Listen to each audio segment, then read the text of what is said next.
Chittagong parade মাঠ থেকে সবাইকে স্বাগতম। এই মুহূর্তে আমরা আছি বাংলাদেশ টেলিগ্রাফ পত্রিকার পক্ষ থেকে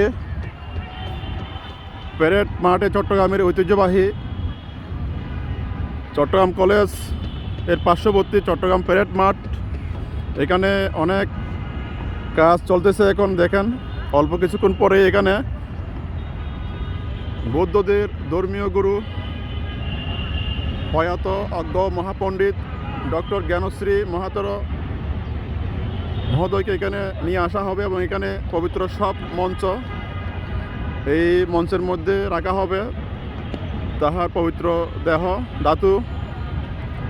এটা হলো, আমি একটু দেখাচ্ছি, একটা মাঠ, চট্টগ্রামের ঐতিহ্যবাহী মাঠ। এখানে খেলাধুলা করে বিভিন্ন প্রান্ত থেকে ছাত্ররা এসে বিভিন্ন ধরনের অনেক সময় টুর্নামেন্ট হয়, অনুষ্ঠান হয়, এখানে প্রোগ্রাম হয়, স্কুলের অনুষ্ঠান হয়। এখানে আজকে আয়োজন হতে যাচ্ছে। হেলিকপ্টারে করে নিয়ে আসা হবে। দুপুর 1টায় রওনা দেবে বিনাজুরি গ্রাম থেকে এবং এখানে 1:30 এসে পৌঁছাবে। দেখুন অনেক আয়োজন চলছে। এই উপলক্ষে চতুর্দিকে পুলিশ মোতায়েন করা হয়েছে।